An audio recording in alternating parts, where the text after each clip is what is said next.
কারো একক কোন ব্যক্তির কাছে ইসলাম ঠেকা না। ঠেকা? কথা বলেন না। 1450 বছর পর্যন্ত ইসলাম এই পর্যন্ত পৌঁছেছে কোন একক ব্যক্তির মাধ্যমে? তাই এই জন্য হালাল জরুরি বিষয়। ইসলামের গুরুত্বপূর্ণ বিষয় মুআমালাত, লেনদেন। লেনদেন অত্যন্ত গুরুত্বপূর্ণ বিষয়। আল্লাহ তাআলা গুরুত্ব দিয়েছেন, নবী সাল্লাল্লাহু আলাইহি ওয়াসাল্লাম গুরুত্ব দিয়েছেন। কোরআন শরীফের আয়াত সূরা আর রহমানের মধ্যে আছে শুরুতে, ওয়া আকিমুল ওয়াজনা বিল কিসত ওয়া লা তুখসিরুল মিজান। আল্লাহ তাআলা বলেন সততার সাথে, ইনসাফের সাথে ওজন পূর্ণ করো। ওয়া লা তুখসিরুল মিজান, কোনোভাবেই ওজন কমাইও না। ওজন কমাইও না। কোরআন শরীফে আল্লাহ বলছে ওয়া আউফুল কাইলা, তোমরা কাইল ওজন পূর্ণ করো। হ্যাঁ, ওয়া নাদাউ মাওয়াজিনাল কিসত লিয়াউমিল কিয়ামা। আল্লাহ বলেন ইনসাফের পাল্লা আমি হাসরের ময়দানে স্থাপন করব। এক বিন্দু জুলুম হবে না। হিসাব করে নাইপা ওজন করে তোমার জান্নাত বা জাহান্নাম হবে। এই যেটারে আমরা মিজানের পাল্লা বলি না, ফামান সাকুলাত মাওয়াজিনুহু, ওজন হবে হাসরের ময়দানও ওজনের পাল্লা স্থাপন হবে। এই জন্য আপনাদের কাছে যদি এটা কষ্ট লাগে, হালাল রোজগার গুরুত্বপূর্ণ। সুদের টাকা দিয়ে ছেলেটারে কোন বিবেকে বিদেশ পাঠাবে? কেন নিজের আখিরাত বরবাদ করে দিলেন? কেন বরবাদ করে দিলেন? কিস্তির টাকা দিয়ে ঘরের ফার্নিচার কেন কিনলেন? যতদিন পর্যন্ত এই কিস্তির টাকার ফার্নিচার ঘরে থাকবে, একটা ইবাদত তো কবুল হবে না। আপনি আখিরাতে গেলে না দেখবেন জিরো জিরো। কেন হারাম রোজগার করবেন? কেন কাস্টমারকে ঠকাবেন? কেন মানুষকে প্রতারিত করবেন? এক মুসলমান প্রতারিত করতে পারে না। হাদিসের মধ্যে আছে, এবার শুনেন। রাসূলুল্লাহ সাল্লাল্লাহু আলাইহি ওয়াসাল্লাম স্পষ্ট, নবীজি সাল্লাল্লাহু আলাইহি ওয়াসাল্লাম মদিনার বাজারে গেছেন। নবী শুধু মসজিদে বসে থাকেন নাই, একেবারে স্পষ্ট আছে হাদিসে, আল্লাহ নবী সাল্লাল্লাহু আলাইহি ওয়াসাল্লাম মদিনার বাজারে গেছেন, গিয়ে গমের দোকানদার গম বেচে, গম স্তূপ দিয়ে রাখছে, শুকনা গম। আল্লাহ নবী ভিতরে হাত ঢুকাই দিলেন, কসম আল্লাহ, নবীজি নিজে ভিতর থেকে গম যখন টান দিয়া বের করছেন, দেখেন যে ভিতরের গমগুলো ভিজা সব, অথচ উপরের গুলো কি শুকনো। তার মানে উপরের এই শুকনা গম দেখাইয়া ভিজা দিও শুকনার দামে বেচা নেবে। আল্লাহ নবী সাল্লাল্লাহু আলাইহি ওয়াসাল্লাম তৎক্ষণাৎ বলছেন, মান গাশশানা ফালাইসা মিন্না, যে ধোঁকা দেয় সে আমি রাসূলের উম্মত নয়, সে আমাদের কেউ নয়, আমি তার চিনি না। তো নবী যখন বলে আমার কেউ নয়, এই প্রতারক, এই বাটপার, তাহলে সুপারিশ তোমার আব্বানি করবে। তখন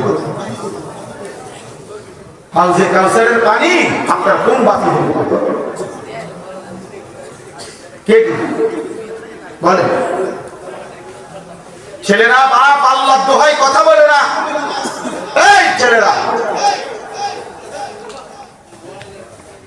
কথা বলো না, এমনি দাঁড়াও, এমনি বসো তোমরা।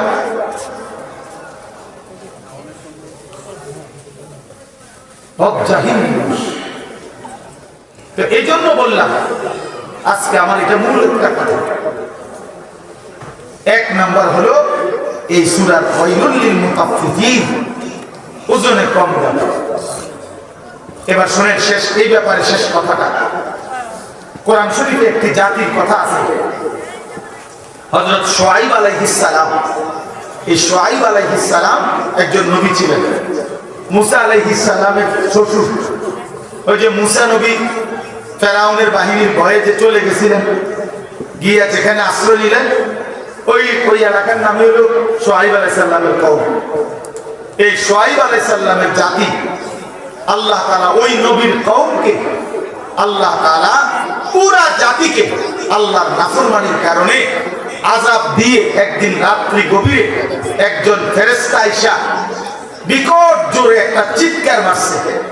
একটি চিৎকারে পুরা জাতি উপুর হইয়া পইরা, কোলের বাচ্চা, দুধের বাচ্চা, পেটের বাচ্চা, জোয়ান, বুড়া, নারী, পুরুষ সব মরে গেছে, সব। فأصبحوا في دارهم جاثمين। কোরআন শরীফে আছে। এই জাতি আল্লাহ তাআলা কেন ধ্বংস করছেন? শুআয়ব আলাইহিস সালামের কওমকে কোরআন শরীফে স্পষ্ট আছে, তাদের মূল অপরাধ ছিল তারা ওজনে কম দিত। খোদার কসম, এটা কোরআন না, ওরা ওজনে কম দিত। এই ওজনে কম দেওয়া যখন ব্যাপক হয়েছে, এই বদভ্যাস যখন কোনোভাবে ছাড়ে না, কোরআনে আছে শুআয়ব আলাইহিস সালাম দুয়ারে দুয়ারে হাইটা হাইটা প্রত্যেকের কাছে হাজারবার, লাখ লক্ষবার বলছে, হে আমার জাতি, লা তানকুসুল মিকিয়াল, ওজনে কম দিও না, তোমরা বিপদে পড়বা। ইন্নী আখাফু আলাইকুম আযাব ইয়াউমিন আযীম, আমি তোমাদের উপরে বড় ভয়ানক আযাবের ভয় পাচ্ছি, তোমরা ওজনে কম দিও না। কিন্তু নাফরমান কওম কোনোভাবে পাত্তা দেয় না, শুনে নাই। ফলে একদিন সত্যি সত্যি আল্লাহ তাআলা চূড়ান্ত আযাব দিয়ে পুরো বাচ্চা, পুরো কওম শেষ করে দিল। এজন্য হারাম করতে গেলে কোন হারাম কর, কোন সুদখোর, কোন হারাম কর, কোন অবৈধ উপার্জনকারী পৃথিবীতে 2 পুরুষ, 3 পুরুষ, 4 পুরুষ দীর্ঘদিন যাবৎ টিকে না। একদিন আপনার এই বিত্তশালী হারাম একদিন নিশ্চিহ্ন হইয়া 50 বছর, 40 বছর, 70 বছর একটা প্রজন্ম হয়, নাতি নাতে নাতির ঘরের পরের জন একজন না একজন আইসা ফকির হয়ে আছে। পৃথিবীতে ইতিহাসে অগণিত অগণিত ইমানদারের ঘর টিকে থাকে, দুর্বল হলেও টিকে থাকে, নেককারের ঘর প্রজন্মের পর প্রজন্ম টিকে থাকে। সুদখোরের বাড়ি 30 বছরের ব্যবধানে কুত্তা ঘুমায়, আমি দেখছি, আমার নিজ চোখে দেখছি। সে বাড়িতে কুত্তা ঘুমায়, আর কোনো মানুষ নেই। হারামখোর। এজন্য কোন হারামখোর তার ফ্যামিলি, আগামী জেনারেশন হয় 40 বছর, 70 বছর, 50 বছর, 100 বছরের ব্যবধানে নিশ্চিন্ন হল। প্রিয় ভাই আমার, বাপ আমার, বন্ধু আমার, হারামের পিছনে না যাওয়া, হারাম রোজগারের চেষ্টা না করা। দুনিয়া অল্প হোক বেশি হোক, একটা গুরুত্বপূর্ণ কথা হলো, দুনিয়া যদি সর্বোচ্চ কামড়া কামড়ি করে কাইরা কেউ যদি জিতেও যায়, সর্বোচ্চ কষ্ট করেও জায়েজ না জায়েজ, হালাল হারাম, বৈধ অবৈধ, ন্যায় অন্যায় সব মিলাইয়া কেউ যদি দুনিয়া জিতেও যায়, 7 মহাদেশের বাদশাহ হয়, আল্লাহ কসম সেও মরে যাবে। দুনিয়া জিতলেও মরে যাবে, হারলেও মরে যাবে। প্রিয় বন্ধু, এটাই সত্য, জিতলেও মরে যাবে, হারলেও মরে যাবে। তাহলে লাভ হইল কি? এত কষ্ট করে জিতলাম, তো মরে যাবে। 60 বছরে কষ্ট করতে করতে করতে করতে বেচারা 3টা ফুট বিদেশ হারাইছে, মাইয়াগুলো দিয়ে দিছে, বাড়ি বিল্ডিং দালান কইরা সব গুছাইয়া মাত্র কদ্দুর বইছে। এইবার কয়টা বছর নিরিবিলি খাইবে, ডাক্তারে কয় ডায়াবেটিস, 2টা রুটি আর ভেজিটেবল, তো লাভ ডাক্তারে কমপক্ষে 10 আইটেমের রোগে হিসাব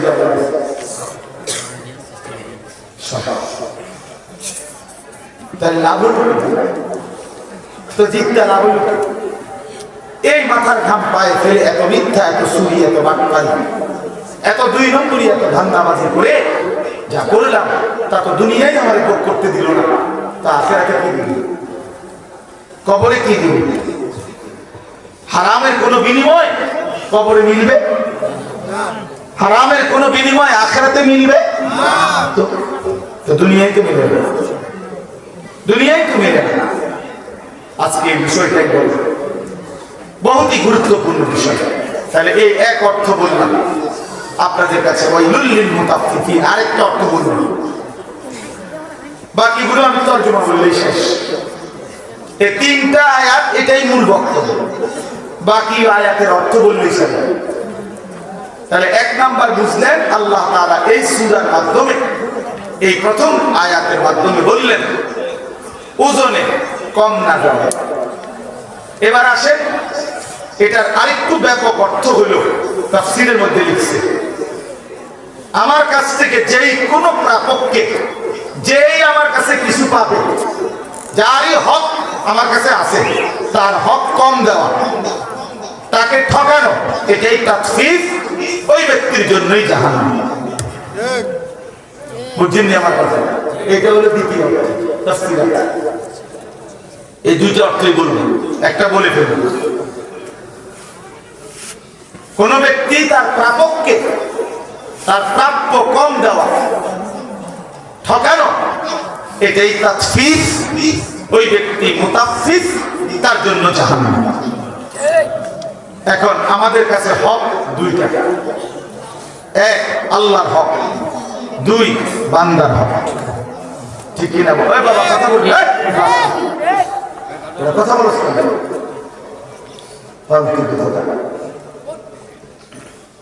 আমাদের কাছে হক কয়টা বাবা? আল্লাহর হক, বান্দার হক। আল্লাহর হক যতগুলো আমার কাছে, তার মধ্যে ঘাটতি করা, কমতি করা, এটাও তাফসীর, তার জন্য জাহান্নাম। বান্দার হক আমার কাছে যা, তার মধ্যে ঘাটতি করা, কম দেওয়া, ঠকায় দেওয়া, না দেওয়া, এটা তাফসীর, এর জন্য জাহান্নাম। তাহলে এবার ভাগ করেন, এক নম্বর আল্লাহর হক, আল্লাহর হকে কমতি করা, এটা তাফসীর। তাহলে আল্লাহর হক অনেক, নামাজ, রোজা, হজ, যাকাত, জিকির, তেলাওয়াত। তো আমি শুধু একটা বলি, যেহেতু এক মাহফিলে সব বলতে হবে, এটা কোনো জরুরি না। এক ওয়াজে 1 ঘন্টায় পুরা 23 বছরের ইসলাম পুরাটা বুঝাইয়া দেওয়া দায়িত্ব, তাইলে একটা বলি আল্লাহর হক নামাজ। এই নামাজ যারা পড়েন তাদের সাথে বলতেছি, আগে যারা নিয়মিত বা যারা মনে করে নামাজি মানুষ, আপনাদেরকে আগে বলতেছি, বেনামাজির কথা একটু পরে, আগে নামাজিরা শুনেন। এই নামাজ যারা পড়েন নিয়মিত, আপনাদের জন্য কথা হলো, আল্লাহ এখানে বলছে এই আল্লাহর হক এই নামাজের মধ্যে যারা আদায়ের মধ্যে ত্রুটি করে যে কোনো রকমের, তারা তাফসীর, তাদের জন্য জাহান্নাম।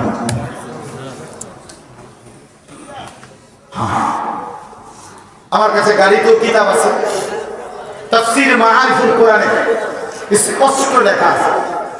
আমাদের কান্দুলের রোমও এই তাফসীর আছে। ওই যে আমার ছাত্র যে মাওলানা, আপনাদের ইমাম, ওখানে লেখা আছে স্পষ্ট, হযরত ওমর রাদিয়াল্লাহু তাআলা আনহু, চেনেন তো? তিনি একদিন দেখলেন মসজিদে নববীতে এক ব্যক্তি নামাজ পড়তেছে।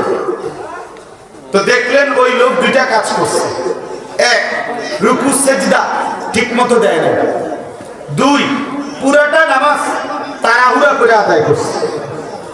আল্লাহ কসম, ওমর রাদিয়াল্লাহু তাআলা আনহু তাকে ডাক দিয়ে বললেন, লাকাদ তাফাফতা, তুমি তোমার নামাজে তাফসীর করেছ, অতএব তোমার জন্য জাহান্নাম।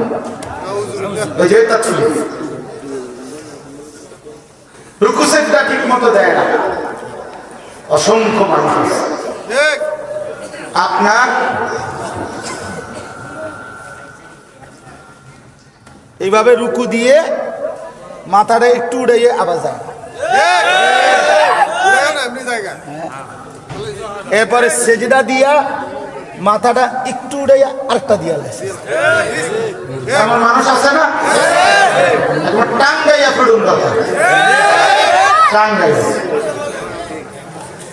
তাইলে ঠিক হয়ে গেল।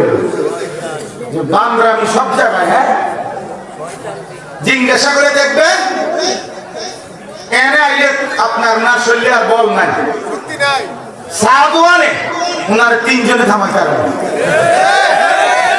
ঢাকাইতে এভাবে কুদ্দা উড়ে লাফাইয়া ওড়ে পেটে বেটারে যদি আল্লাহ দোয় কাকু আপনি কত থামেন আরে রাখ বেটা হাত পুরে এলাম বেটা পুরে এলো নামাজে নেমে কোয়া কেন নামাজে বাকি করবেন কেন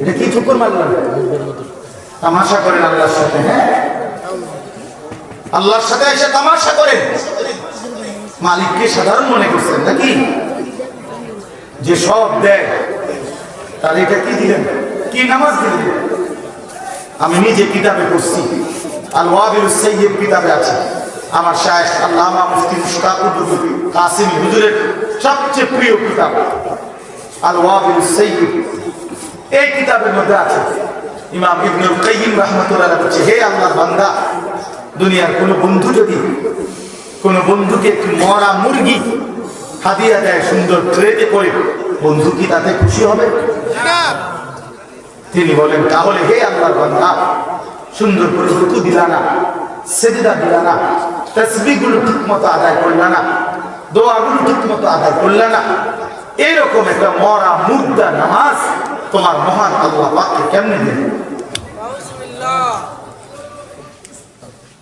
কেমনে শুরু থেকে নিয়ে আল্লাহু আকবার এই নিয়ত বাঁধা সুবহানাকা আল্লাহুম্মা বিহামদিকা এই সানা সূরা ফাতিহা আরেকটা সূরা রুকুর তাসবিহ সিজদার তাসবিহ আত-তাহিয়াতু দোয়া দুরূদ শরীফ দোয়ায়ে মাসুরা দোয়ায়ে কুনুত বিতির নামাজে কোনটাই কদ্দুর শুদ্ধ করে ঠিক মতো কদ্দুর করতে পারো না 60 বছর এই মালিকের আসমান জমি চন্দ্র সূর্য গ্রহ নক্ষত্র আলো বাতাস রোদ বৃষ্টি আগুন পানি খাদ্য খাবার স্ত্রী সন্তান ঘর পরিবার এই মালিকের সব কিছু ব্যবহার করে নাফরমান সেই মালিকের কয়টা তাসবিহ কয়টা দোয়া কয়টা সূরা ঠিক মতো শুদ্ধভাবে পড়তে পারো না তোমার মতো নিকৃষ্ট নাফরমান অকৃতজ্ঞ আর কে হইতে পারে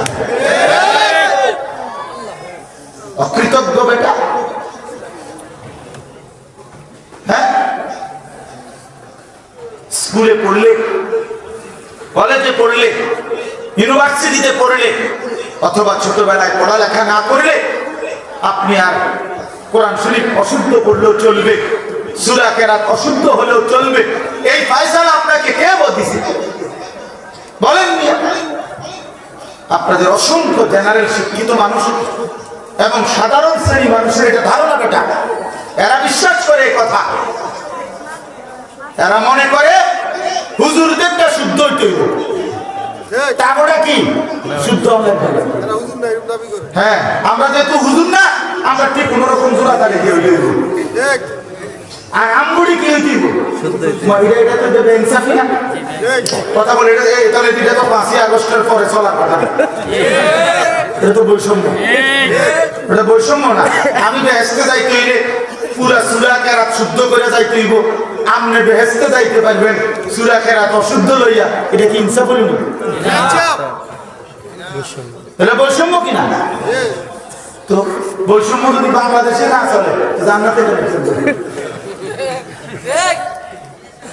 কি রে ভাই আপনার বেহেশতে তো সুযোগ হয়ে গেল আপনি বিড়ি খেতে খেতে বেহেশতে যাবেন গা ওমা কিটা কি কাকা আপনি দাড়ি কাটতে কাটতে বেহেশতে যাবেন গা আপনি 2 নম্বরই করতে করতে বেহেশতে যাবেন গা আপনি ওজনে কম দিতে দিতে বেহেশতে যাবেন গা আপনার ঘরে টেলিভিশন চলতে চলতে আপনি বেহেশতে চলে যাবেন আপনার বেডি বেপর্দা হইতে হইও আপনি বেহেশতে যাবেন গা আর আমার বেলায় সব 100 বুঝাই দিতে হবে ঘটনা কি ইসলামের এই দুই রকম সিদ্ধান্ত কে দিল কোরআন শরীফ যদি শুদ্ধ করতে হয় তো ঈমানদার মাত্র প্রত্যেককেই শুদ্ধ করতে হবে আপনি কই করছেন আমার দেখার বিষয় সাবধান মুসলমান বছরের পর বছর আমি কমপক্ষে আপনাদেরকে বলে গেছি আমি আল্লাহরে বলবো একদিন 2 দিন না এই হায়াতে 21 বছর আপনাদের কাছে বলছি আজকে একদিনও আছে আপনাদের কাছে কমপক্ষে 21 বছর আসছে আমি মালিকের কাছে বলবো মালিক আমি এই মানুষগুলোর কাছে 21 বছর বলছি আপনাদের দুয়ারে দুয়ারে বলছি। এখন আমি কম আসি, কুলাইতে পারি না মাহফিল, বয়সের কারণে, সময়ের কারণে একটু বাহিরে বেশি যাইতে হয়। তো আমি কি এই মহল্লা ঘুরে ঘুরে যাই নাই করতে করো বাড়িতে পাড়ায় পাড়ায় এই চিল্লায় তো আজীবন বলে গেল, কেন পাত্তা দেন না? একজন আলেমের সাথে সম্পর্ক করতে পারলেন না? একজন ইমাম আছে, আপনার মাদ্রাসা আছে, হুজুর আছে, নুরানির শিক্ষক আছে, হেফজখানার উস্তাদ আছে, এতটা মাসুম বাচ্চা যদি আল্লাহর কোরআন কলিজা ছেড়া কণ্ঠে বাচ্চা ছেলেরা আল্লাহর কোরআন পড়ছে, হায় বদনসিব তোমরা যারা আল্লাহর কোরআন পড়তে পারো না, তোমাদের তো লজ্জা হওয়া উচিত। চোখের সামনে একটা মাসুম বাচ্চা, এক অসহায় সন্তান, সে যদি আল্লাহর কোরআনের হাফেজ হইতে পারে, আপনি দুর্ভাগা আল্লাহর কোরআনের 10টা সূরাও শুদ্ধ করতে পারেন না, কীর্তন বাদ খান, শরম লাগে না? লজ্জা থাকা উচিত মিয়া, লজ্জা থাকা উচিত। 10টা সূরা ঠিক করতে পারলেন না, জিন্দেগি ভাত কতটি খাইলেন, ঘুম যাইলেন? বলেন কয়দিন চেষ্টা করছেন? একজন বলেন না হুজুর আমি 6 মাস চেষ্টা করছি, আমি পারি না। 1 বছর চেষ্টা করছি, আমি পারি না। বলেন বলেন তো, আপনি তো চেষ্টাই করেন, আমি এটার কিছু মনেই করে না, এটার কোনো বিষয়ই মনে করে না। দাদা পিছিয়ে বাঁধতাম না, বাঁধতে আছে ও দাদা, আমাদের দেশে করে। দাদা বলছে ওই ঢেকির মধ্যে ধান বানিয়েতে, হেঁটে ও দাদা ঢেকির মধ্যে ইয়ে করতেছে। ও দাদা মানে ভিজা দান, শুকাইছে না। এখন যতই ডারে কি করে, ঢেকির মধ্যে ইয়া করে, মাগার সাইল তো বাইরে না, সাইল বাইরে না কাটে সেফ হয়ে যায়, ভালো সাইল বাইরে না, কারণ ধান যে কি ভিজা ধানের চাউল আলাদা হয় না, শুকাইতে হয়, শুকাইতে হয়। আহা মুসলমান, আফসোসের বিষয়, লজ্জা পাইয়ে দিন, এগিয়ে আসেন, স্মরণ করে বা 900 করে 5 কাটতে হয়, 5 কাটলে হবে। বুঝছি না, খেয়াল করছি না, করছে তো বালাই, বলে তো আমরা লাগিয়ে বুঝি রে বুঝি, ঠিকই কর, বিড়ি খেতে পারে, বিড়ি খেতে বেলায় তো মাশাআল্লাহ এক্সপার্ট, গপ মারানোর বেলায় আছেন, চা দোয়ানের আড্ডা দেওয়ার সময় আছেন, 14 গোষ্ঠীর বদনাম করবার বেলায় আছেন, কথা নাই হাওলাত নয় মানুষের থেকে। ওই যে কালকে কিটা জানি তুমি একটা কথা কইতে লাগছিলা, এই কথাটা শেষ করতে আসছো না, দেও না, এটা উঠে যা, বুঝলেন? এই দিনের হাওলাত কইছে কথা, কালকের কথা, গত সোমবারের কথা, কিটা জানি তুমি একটা কথা উঠেছিলা, কথাটা তো কি করছো না, শেষ করতে আসছো না, আই যে গুজুর উড়া এই দিলবাড়ি উড়াই গেল, এই শুরু হইলো ব্যান ব্যান ব্যান ব্যান ব্যান, মাসি এত ব্যান ব্যান করবে, ফালতু কথা এই পরিমাণ। আফসোস মিয়া, আফসোস বাবা। আমি আমার জাতিকে বললাম, ছেলেরা বাপ, তোমাদেরকে রাত গভীরে বললাম, যে জীবন সেজদা নাই, যে জীবনে আল্লাহ কোরআন নাই, বন্ধু এটা কোনো জিন্দেগি না। প্রিয় ভাই, পাতের থালার নাম জীবন না, এক প্লেট খিচুড়ির নাম জীবন না বন্ধু।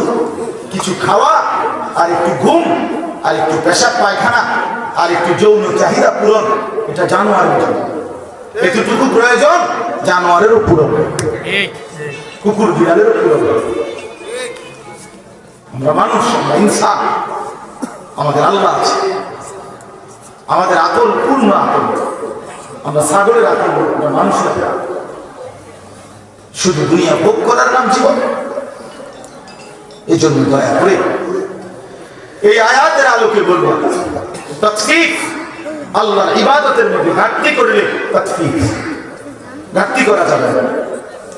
নামাজ ঠিক করে, 10টা সূরা ঠিক করে, আর 10টাও লাগবে না, 5টা সূরা ঠিক করে, 4 রাকাতের বেশি কোনো নামাজ নেই, আছে মানে একসাথে 4 রাকাতের বেশি নামাজ আছে, 4 রাকাতে সূরা দরকার, আর আলহামদুলিল্লাহ সূরাটা খালাস, 5টা সূরা। সুবহানাকা আল্লাহুম্মা ওয়া বিহামদিকা সুবহানা রাব্বিয়াল আযীম রব্বানা লাকাল হামদ সুবহানা রাব্বিয়াল আ'লা আত-তাহিয়াতু লিল্লাহ আল্লাহুম্মা সাল্লি আলা মুহাম্মদ اللهم إني ظلمت نفسي ظلما كثيرا اللهم إنا نستعينك ونستغفرك ونؤمن بك এই দোয়ায় কুনুত আর শুদ্ধ করে আল্লাহু আকবার সামি আল্লাহু লিমান হামিদা রব্বানা লাকাল হামদ খালাস জান্নাতের বুঝ হয়ে গেছে তারপরে একটু সিদ্ধ রাখা এমন শক্ত ডাকা পাথর হয়ে যাবে মাথা ওরা কই যাবে বাপরে বাপ পাশার ওই মানুষগুলো এত হাজার বার এত লক্ষ বার বলার পরেও যারা এই কুদ্দুস সূরা তারা ঠিক করে না এদের কলজা পাথরের কলজা তারা বুঝছে এই জিন্দেগি মানে বন্দির 60 বছর বয়সেও মাগার বিড়ির অভ্যাস থাকে লজ্জা থাকা উচিত কোরআন শরীফে স্পষ্ট আছে এখানে ওলামায়ে কেরাম আছে আপনি জিগান না জাহান্নামীদের খাবার আল্লাহ নিজে কোরআনে বলছে জাহান্নামীদের যে খাবার এটার বৈশিষ্ট্য লা ইউসমিনু ওয়ালা ইউগনি মিন জু' এটা পুষ্টি হবে না এটা দ্বারা ক্ষুধা নিবারণ হবে না এই দুইটা আইটেম জাহান্নামীদেরকে যা দেওয়া হবে খাইতে ওইটার দ্বারা তাদের কোনো পুষ্টি হবে না তাদের ক্ষুধাও নিবারণ হবে না ঠিক বিড়ি সিগারেট এটা এমন একটি জিনিস যার দ্বারা কোনো পুষ্টিও হয় না ক্ষুধাও নিবারণ হয় না অতএব এটা শুধুই কেবল হতে পারে জাহান্নামীদের খাবার ঈমানদারের পছন্দ আগুন হইতে পারে না কোন মুমিন আগুনকে পছন্দ করতে পারে না বেটা এটা আগুন বেটা তো প্রকাশ্য আগুন নাকি মুখে দিয়ে ধোঁয়া বাই করে এটা ঈমানদারের পছন্দ হয় কেন মুমিনের পছন্দটা হবে কি না বলে দুর্গন্ধ একটা মানুষের প্রিয় হয় কেন বিড়ি সিগারেট দুর্গন্ধ না না আতরের গন্ধ তাই ফিকির করো নিয়ত করো লজ্জা কইরা হিম্মত কইরা সেট কইরা আমার লগে জিদ কইরা ছেড়ে দেবে যা হুজুর বেটা তুই এত বড় কথা কইলি খাইলাম না আমি তো চাই এর মেটা সেট হবে কথা বলেন না এটা উচিত না বলেন উচিত স্যার আপনারা দাঁড়ায়া এটা লজ্জার কথা এটা তো জাহান্নামীদের কথা আগুন কোন মুমিনের প্রিয় হতে পারে না দুর্গন্ধ কোন মুসলমানের পছন্দ হতে পারে না রাসূলুল্লাহ সাল্লাল্লাহু আলাইহি সাল্লামের দুনিয়ায় সবচেয়ে প্রিয় ছিল এক নম্বরে আতর সুগন্ধি নবীজি নিজে বলছেন নবীজি পেঁয়াজের গন্ধ রসুনের গন্ধ ঘামের গন্ধ সহ্য করতেন না নবীজি যে রাস্তা দিয়ে হাঁটতেন পুরা রাস্তা মেশক আম্বরের ঘ্রাণ নবী সাল্লাল্লাহু আলাইহি সাল্লামের ঘাম মুবারক থেকে মেশকের ঘ্রাণ বের হতো সেই নবীর সামনে এই দুর্গন্ধওয়ালা বিড়ি সিগারেটওয়ালা মুখ নিয়ে কেমনে দাঁড়ায় ধীরে ধীরে নিয়ত করে ধীরে ধীরে আমার হাত তোলার দরকার নেই আপনার দিলে আপনি বোঝাপড়া করেন এই দুর্গন্ধ নিয়ে জীবন কাটাইয়েন না এটা ঘৃণিত জীবন পছন্দনীয় না কোন মহিলারও কষ্ট হয় যার স্বামী বিড়ি সিগারেটে আক্রান্ত বিড়ি সিগারেট খায় ওই স্ত্রী কষ্ট পায় আপন সঙ্গিনীকে কষ্ট দেওয়াও এটা জুলুম এটা কিতাবে আছে আমরা নিজে পড়ছি রাসূলুল্লাহ সাল্লাল্লাহু আলাইহি সাল্লামের সুন্নাতের মধ্যে এটাও আছে স্বামী স্ত্রী আপনার এক্ষেত্রে স্বামী খেয়াল রাখা স্ত্রীকে যেন কষ্ট না দেয় স্ত্রী খেয়াল রাখা স্বামীকে যেন কষ্ট না দেয় আল্লাহ আমাদেরকে বুঝ দান আল্লাহ আমাদেরকে বুঝ দান আমার নাম তাহলে আল্লাহর হকের মধ্যে আজকে আমি শক্ত বললাম আল্লাহর হক ঘাটতি করবেন ওযু নামাজ সূরা কেরাত দোয়া কালাম কষ্ট করে হলেও শিখবেন তো ইনশাআল্লাহ আল্লাহ তৌফিক দান সর্বশেষ কথা হলো বান্দার হক আরেকটা আছে বান্দার হকে ঘাটতি করা আপন বোনের সম্পদ আছে অনেকের কাছে আছে না আপনি এই সম্পদ কেন দিচ্ছেন না দিচ্ছেন না কেন এই হারাম কেন খাচ্ছেন আপন ফুফুর সম্পদ আপন ভাইয়ের সম্পদ আপন ভাতিজার সম্পদ, আপন আত্মীয় স্বজনের সম্পদ কেন দিচ্ছেন না? এটা আপনার কাছে বাংলার হক না? কথা বলেন না কেন? যদি দিবেন না কেন? আপন স্ত্রীর মোহরের টাকা কেন দিচ্ছেন না? লজ্জা করে না? শরম নাই বেটা? দুনিয়ার কোন পাওনাদাররা এতদিন আটকে রাখতে পারবেন? তো আপন স্ত্রীর মোহরের টাকা দিবেন না কেন? কান্দে, তুমি কি নিবাগা টিয়াডি? হ্যাঁ, টিয়াডি নিবাগা করেন। স্ত্রীর হক এটা, বেচারিকে দিয়ে দেন। আগের থেকে হুজুর যদি না কইছে আপনারা যদি না সালা আগের থেকে বলে, আগের থেকে কইলে তো বেড়ি কইবই। হ্যাঁ হ্যাঁ, হুজুরে কইছে দিতাম, তবে ইচ্ছা করে তুমি নাও নিতে হবে। আমি তো আগের থেকে কথা বাড়ি করে গেছি। না হুজুর, না বাবা, বান্দার হক নষ্ট না। এক বিগত জায়গা আল্লাহ নবী সাল্লাল্লাহু আলাইহি ওয়াসাল্লাম বলেন, যে কারো অন্যায়ভাবে জুলুম করে এক বিগত জায়গা, এরকম এক বিগত মান আখাযা শিবরাম মিনাল আরদ যুলমান, যে কারো এক বিগত জায়গা জুলুম করে নেয়, আল্লাহর কসম নবীজি বলছে কিয়ামতের দিন 7 তবক জমিনের মাটি ওই নাফরমানের কাঁধে তুলে দেওয়া হবে। 7 তবক মাটি কয় কেজি হইব? 10 কেজি মাটি। হ্যাঁ, কেন বোনের সম্পত্তি দিবেন? বোনের সম্পত্তি দিয়ে দিবেন। অনেকের কাছে পাওয়া, অনেক মানুষ কইলেই কয় নিবাগা আর আইতা না, কইন বাগিনা খাইতা না, আইতা না, একবারে জমি জমা লইয়া শোধ হয়ে যাবা। এই সমস্ত বাটফারি আপন ভাই, আমি তো বলি এই যে ভাই এটা বলে, তার মতো নিকৃষ্ট জালেম ডাকাত আর কেউ হতে পারে না। কারণ গ্রামের সমস্ত মানুষ এই বেটার ঘরে খানা খায়, তো তারা তো কোনো জমি দিয়ে খায় না। আপনার ঘরে গ্রামের মানুষে খানা খায় না, তো তারা জমি দিয়ে নিয়ে গেছে। আপন বোন ভাবিনা আমার ঘরে দুগা ভাত খেতে হইলে জমি দিয়ে খেতে জালেম কি রে? এটা কোন কথা? এই জন্য দয়া করে বোনের সম্পত্তি দিয়ে দেবে। পৈতৃক ভিটা যেটা মনে রাখবেন, আমি বললাম এই যে বাপ দাদার যে ভিটা এটার মধ্যে বোনের সম্পদ আছে। এটা ভুল কথা যে ভিটার মধ্যে, পৈতৃক ভিটা যেখানে বসত ভিটা, এখানে বোনের সম্পত্তি নাই, এটা মিথ্যা কথা। 100 মিথ্যা কথা। আমি বললাম, আপনি জিজ্ঞাসা করে দেখেন যে কোনো আলেমকে, ও ফটাঘাটে দিন গেলেন সাধুয়ানে মুদি দোয়ানে এই ফতুয়া কইলেন, বলবেন আলেমের কাছে। কথা বুঝেন নাই? কথা আলেমে দিনকে জিজ্ঞাসা করে। আমি আমার বাবার বসত ভিটা যেটা আমাদের, যেটাতে আমরা থাকতাম, এই ভিটার হিসাব, টাকা, মূল্য, দাম একবার আল্লাহর কসম বুই না আপন 3 বন্ধু বুঝাই দিচ্ছে। আমার বোন আসমান থেকে পড়ছে, যেদিন আমি কইছি বোনের যে বাড়ির যে আমার ভিটাটা এটার টাকা নিবেন, বইনে কমা ভাই তুই কি তারে করছিস, এই কথা তো আমরা জীবনে বলছি, আমি আজকে শুনি আমি নিতে টাকা নেই, আমি ঝামেলা করি।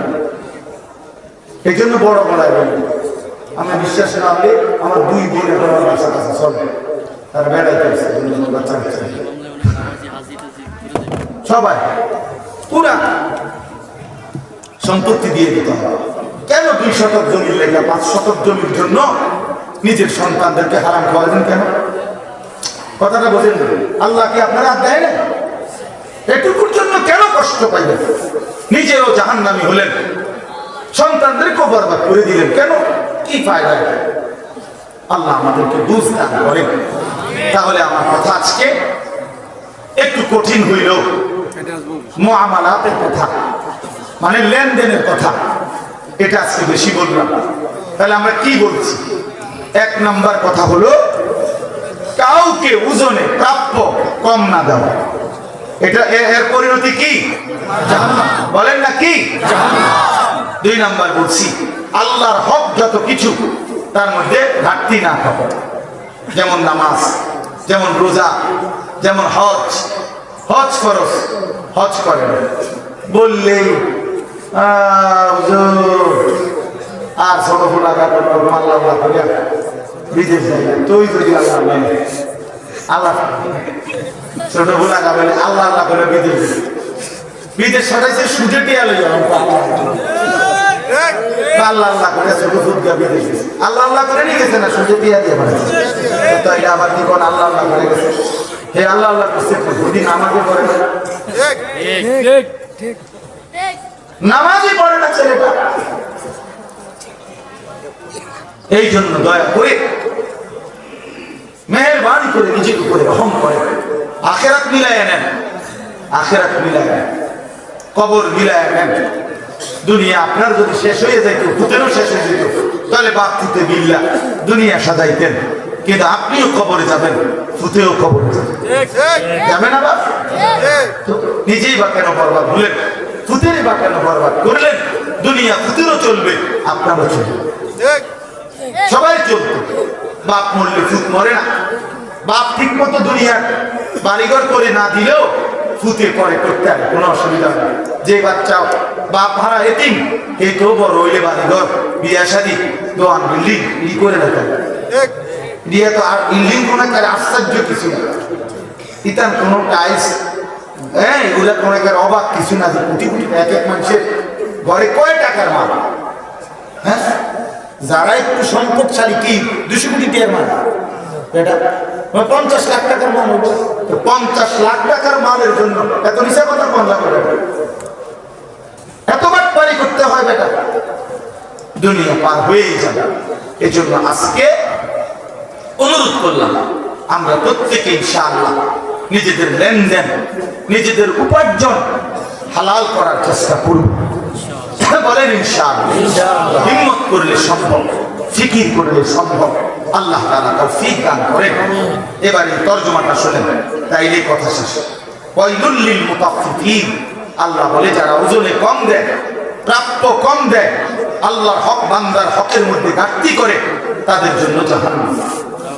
আল্লাযীনা ইযা তালু আলান নাস ইস্তাওফুন, নিজের জন্য যখন নেয় মানুষ থেকে তখন পূর্ণ নেয়।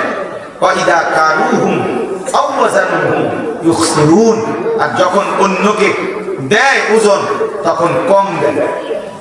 এরপর আল্লাহ দেখেন আমার ভাই, আমি তো অনেক শক্ত কথা বলছি, আপনি হয়তো মনে করবেন এতটি কথা করলেন আপনি হুজুর। আল্লাহ কি বলে এই মানুষটাকে যে কম দেয় ওজন, যে হারাম রোজগার করে, আল্লাহ তারে বলে আলা ইয়াযুন্নু, আহা আমার বান্দা তুমি কি ভাবো না, উলাইকা আন্নাহুম মাবউসুন, হায় আল্লাহ বলছে বন্ধু এ কি ভাবতেছে না এই মানুষগুলো যে তারা সকলেই হাসরের ময়দানে উঠবে? বুঝেন না কথা? আলা ইয়াযুন্নু উলাইকা আন্নাহুম মাবউসুন, আল্লাহ বলে বন্ধু জিজ্ঞেস করেন এদেরকে, এত মিথ্যা, এত বাটপারি, এত ধোঁকা, এত হারাম রোজগার যে করছো বান্দা, তাহলে তুমি কি হাসরের ময়দানে উঠবা না? কি ভাবছো তুমি কি মরবা না? কেন এত কারাকারি কামড়াকামড়ি করছো? দুনিয়া নিয়ে এত পাগল মাতাল হয়ে গেল কেন? যুবক ছেলে তুমি যে এক ওয়াক্ত নামাজ পড়ো না বাবা, তুমি কি মরবা না কোনোদিন? বলো বন্ধু, সারাদিন সারা রাত যারা নারী ছবি উলঙ্গ দৃশ্য দেখো, মোবাইলের ছবি দেখো, তুমি কি কোনোদিন মরবা না বন্ধু? এই যৌবনটা এটা চিরস্থায়ী। 16 বছর কি আর কোনোদিন 17 বছর হবে না? 17 বছর কি কোনোদিন 34 বছর হবে না? তুমি কি কোনোদিন মৃত্যুবরণ করবে না? কবরস্থানে গিয়ে দাঁড়িয়ে দেখো না বন্ধু, কোন জওয়ান মানুষের কবর আছে কিনা, কোন বাচ্চার কবর আছে কিনা? সে মরে গেল কেন? সেও তো মরতে চায় নাই। পৃথিবী তো কেউ ছাড়তে চায় না, কিন্তু পৃথিবী তো কাউকেই রাখে না। দুনিয়া তো কেউ ছাড়তে চায় না, কিন্তু খোদার কসম দুনিয়া তো কাউকেই রাখে না। একদিন না একদিন লাথি দিয়া কবর ফেলে দেয়। এই জন্য বাপ আলা ইয়াদুল্লু উলাইকা আন্নাহুম মাবউসুন, আল্লাহ বলে বন্ধু এরা কি ভাবতেছে না যে এদেরকে হাসরের ময়দানে উঠানো হবে? লিয়াউমিন আযীম, সেই দিন বড় বেশি ভয়ানক দিন হবে। লিয়াউমিন আযীম, হাসরের মাঠ বড় ভয়ানক, বড় ভয়ানক। মামুলি কোনো দিন না, মামুলি কোনো মাঠ না। কোরআনুল কারীমের মধ্যে আল্লাহ বলছেন বন্ধু আমি কোরআনুল কারীমের সবচেয়ে বেশি যেই আয়াতকে ভয় পাই, আমি বারবার কাইপা উঠি যেই আয়াত শুনলে।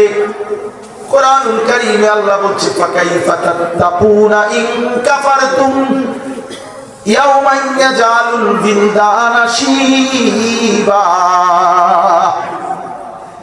আল্লাহ বলে বান্দা কেমনে আমার নাফরমানি করছো, এত নাফরমানি করে সেই দিন কেমনে বাঁচবা যেই দিনের পেরেশানি কোলের বাচ্চাকে একদিনেই বুড়া বানায় ফেলবে।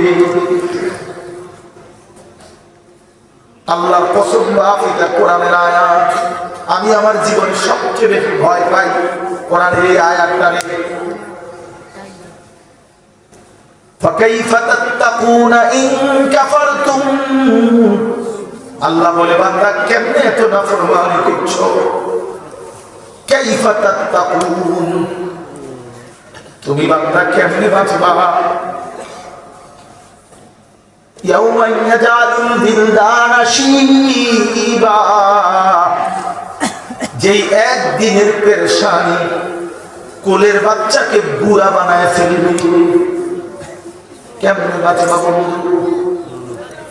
কোরআনুল কারীমের এমন জ্বলন্ত আয়াত কেন কলিজায় ঢোকে না? আহা, গুনাহ পর গুনাহ।